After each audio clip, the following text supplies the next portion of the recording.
Hello, I'm Lucas, and I'm going to tell you about why you should have your conference in Madrid.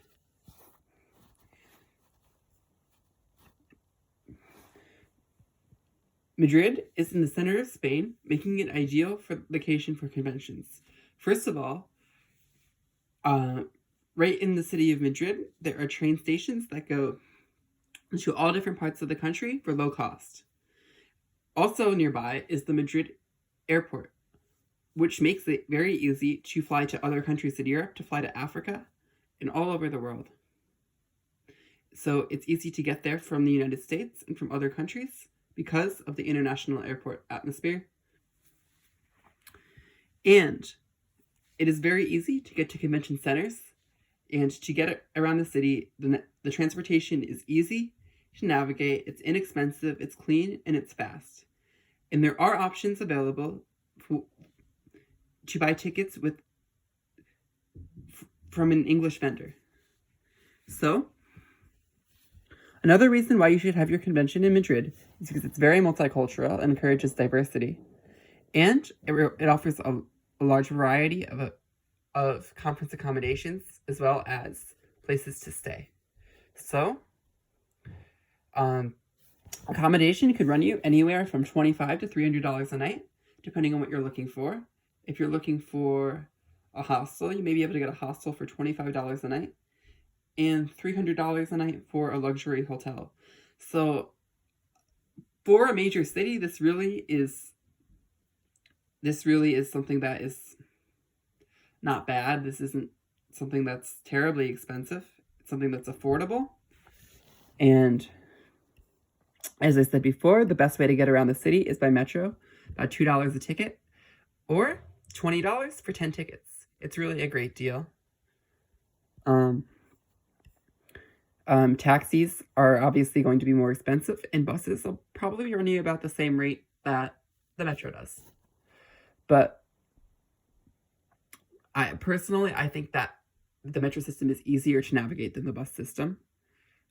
It's easier to find the correct metro, and your GPS app, your Maps app, will tell you the correct train number, and it's very accurate.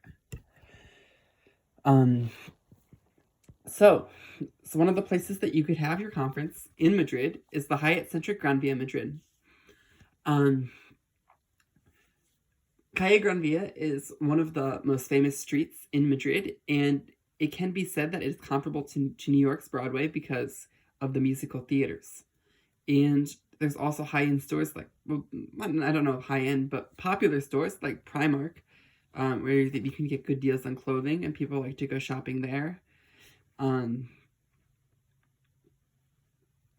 there's other clothing stores and other types of stores, unique stores. There's athletic stores. There's all different types of stores. And it's very easy access to the metro. And you could also take a taxi and Cabify. Cabify is like Uber, and it's constantly passing through Calle Gran Via, so it's very accessible. And you get the Cabify app just like the Uber app, and you could order one, or you could just hop on a taxi, probably at nighttime, 2, 3 o'clock in the morning if you're out, if you're that kind of person that's out that late. That's very common for the native Madrileños, the people that live in Madrid, to stay out that late. So probably the cheapest way to get around then is taxi. From 1:30 a.m. to 6 a.m. the metro system is shut down, so you could either walk around the city or take taxis. You could take Cabifys, but I think that at that time it might be a little bit cheaper to take a taxi. This hotel offers a meeting room, free drink per person, a breakfast buffet, and double Hyatt points, all for between $205 and $255. So it's really a great rate. That's the convention rate, and it's located right in the center of the action near Puerta del Sol, Plaza Mayor, and Parque El Retiro. And I will talk more about all of those later. The VP Plaza España. It's a part of the Spanish hotel chain VP Hoteles, which is a popular Spanish hotel chain. And there's 1,700 square meters of immediate space among 17 meeting rooms that are available. And it's located in Plaza de España, which is one of the most popular places in the city. That is what's in the picture. That's not random. and there's 214 guest rooms available. It's near the Royal Palace, it's near the Royal Theatre, and the cathedral that's right next to the palace. And it's near the neighborhoods Malasaña and Chueca. Malasaña is known for its restaurants, known for its different multicultural restaurants, and Chueca is known for its nightlife.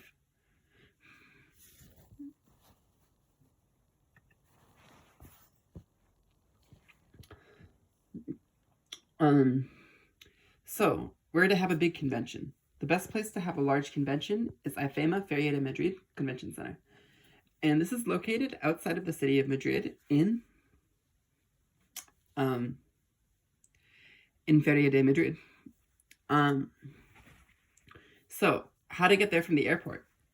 The best way to take Metro Line 8, like I said, it'll cost about $2. It's very cheap, very easy.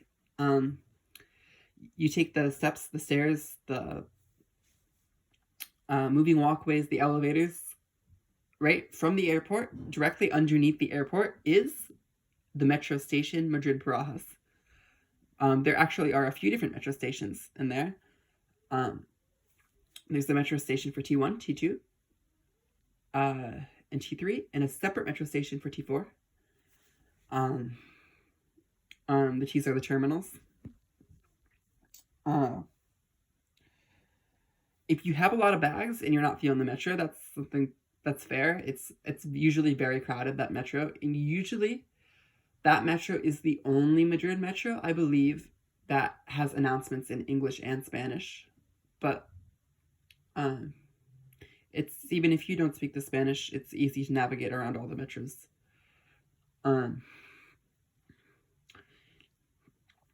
So it'll cost about $55 to take a Taxi or Cabify. If you'd rather take that option, you gotta have a lot of bags and you don't want to lug them around the metro. And then you have your own personal ride. It'll take about 20 minutes. But also consider that it will be a lot cheaper to take the metro. So keep that into consideration. And here's a map here of a convention center. And this is a sample convention. I don't really know what this convention is, but there's representations of the different parts of the world here in different buildings, different conference rooms. So that's kind of cool. And if you look here, we're going to be looking at the North Convention Center. And if you look at IFEMA as a whole, has 240,000 square meters of meeting space among 13 buildings and 85 meeting rooms, as well as outdoor meeting space and 2 convention centers. So we're going to be talking about one of the convention centers, the North Convention Center. The North Auditorium is the most expensive room there, and it's $12,000 a day and for 1,000 square meters of space. But there are smaller meeting rooms that range from about 80 square meters for $880 to all the way up to 350 meters for $4,200. And there are 18 of those smaller rooms. And you could also rent out the North Lobby, which will run you about $5,500 for 1,800 square meters of space. And that's the lobby outside of all of the rooms. And it's big and it's open and vast and wide. I'll show you a picture in a minute of that. And so it's very easy to set up displays in the hallway there. And the Cologne Neptune room is about 300 square meters. And it's about $2,700 without the terrace. And if you add the terrace, it's 834 square meters. And it's about $3,700. So really, it's nice for a big conference. There's plenty of space. It's a great big convention center. It's connected to technology, and they even have services. They could hire hostesses for you. They have a lot of great services that you could find on their website that can help make your convention easier. And if you look here, this is the North Lobby. Where you could put displays, and it shows over here with the conference with the displays right out in there.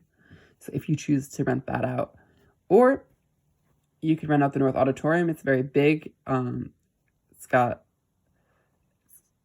a great display, great speakers, sound system in there. And then there's a smaller meeting room, which really isn't that small. It's quite big. And so they're obviously, for large conventions, this is the great place. And so you may be thinking, well, if I have a large convention there, then where am I going to stay? Well, great question. Right there in Feria, if you want to be in walking distance of the convention center, you could stay at AC Hotel by Marriott Feria for $125 a night, Pullman Madrid for $106 a night, Hilton Madrid for $140 a night, Hotel Novotel for $129 a night, and you walk about 15 minutes, or you could take a Cabify for about $4. But don't worry, I know you're thinking, well, I want to live that city life, so that's how I would think too. And you can live in the city, and it's very fast and easy to get from the convention center to the city, and here's how. You could stay at the VP Jardín Metropolitano, and it's in the neighborhood Cuatro Caminos, which is in the center city. A short metro ride from Puerto del Sol, and the other popular attractions. You could stay at AC Hotel Carlton Madrid, which is right there by Plaza de España, right near the Royal Palace. You could stay in Hotel Príncipe Pío, right near a lot of the shopping malls, and near the interchange station in Moncloa. And you could stay at the Petit Plaza Mayor, right where some of the best restaurants are in Plaza Mayor. And great history, one of the most famous places in the city. And those are just a few of the hotel accommodation options that are available in Madrid, the city. But obviously, there are many options. So if you don't like what you find there, you could just research Madrid hotels, Madrid hostels, wherever you want to stay, and you'll find lots of information on more options online. And you can go to our website. It's esmadrid.com, and it's our tourism website, and you could find more information there. So why should you go to Madrid? Well, one thing is the culture. There's something great about the culture of Madrid. Just hang out. The people are very social. They'll talk to you. You meet a lot of people. A lot of them speak English, so if you're worried about that, you'll see the different time schedules that a lot of places will shut down and close for the siesta in the afternoon. They'll stay out late. They'll eat dinner at 10 o'clock at night, and then they'll go out and stay out all night. It's a little bit different. The food, one of the things you got to try is this ham here, the Iberic ham, and in my favorite restaurant, Museo de Jamón. It's right in Plaza Mayor, which is pictured here, an old historical view of Plaza Mayor. And certainly the tapas. Tapas are small food dishes here. The natural life, there's Parque Retiro. You could see a lot of nature there. Or the neighboring towns, Villanueva de la Cañada, Villa Parillo. And you could take a bus to nearby towns. If you notice, Madrid is a big city, but right surrounding Madrid, it's very rural. It's interesting how quick it changes from city to rural. Príncipe Pío is a picture of the Príncipe Pío Mall to show you there's a lot of shopping that you could do in Madrid. A lot of different stores, giant stores, jumbo-sized stores, good deals for shopping too. The people are great. They're very social. You can meet a lot of great people from all over the world. There's people from all over the world. There's a lot of people from South America living in Madrid. There's a lot of people from other countries in Europe that moved to Spain, that moved to Madrid. People from the United States that moved to Spain. There's all different types of people that are living there, and you can meet a lot of the locals. And they're very social. And it's also in close proximity to Toledo, which is a very historic city, very medieval feel.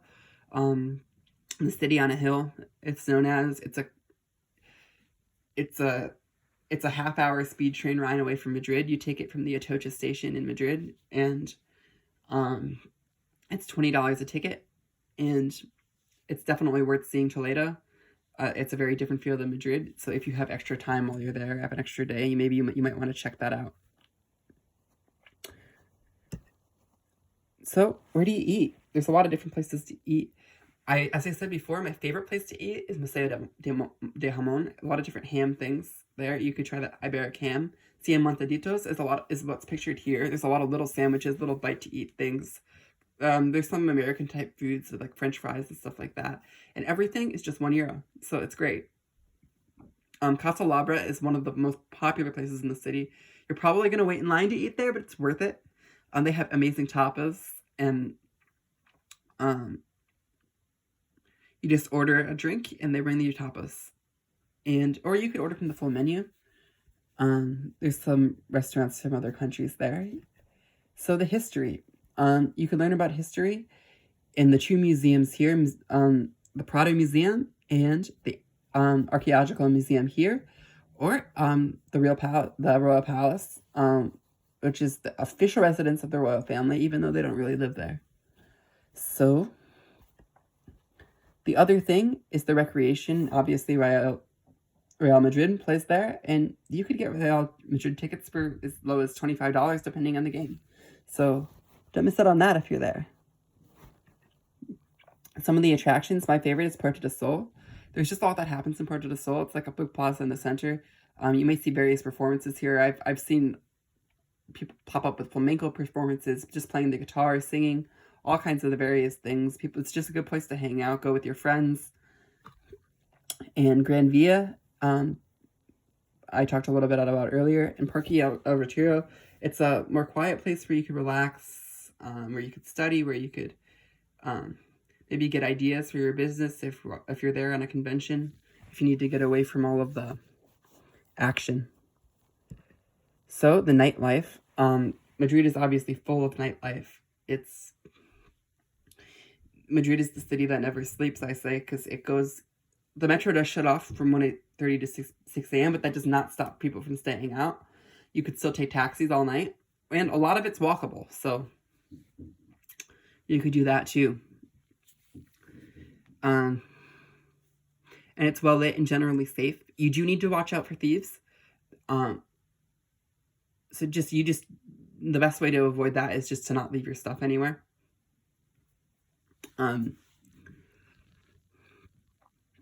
There's tapa bars and wine bars. Some of my favorite nightclubs are Teatro Capital and Teatro Barcelo.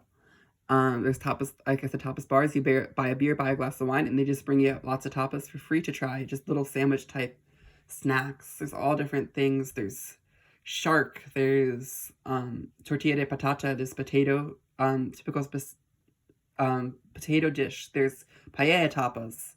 Paella is probably the most famous food in Spain. And there's lots of different things that you could try in tapas.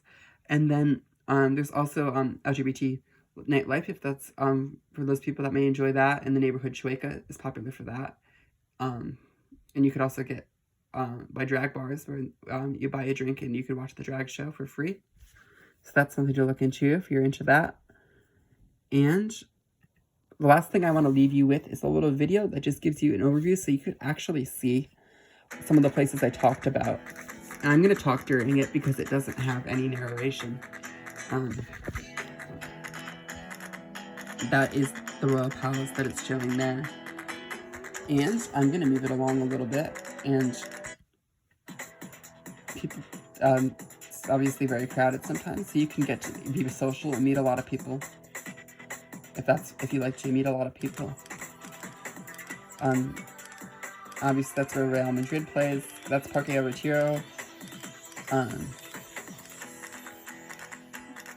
There's the stadium. And that's all really. So that's why I think you should do it in Madrid. I think you should take us to the Spanish culture, of the world culture, and have your convention in Madrid. Thank you for your time.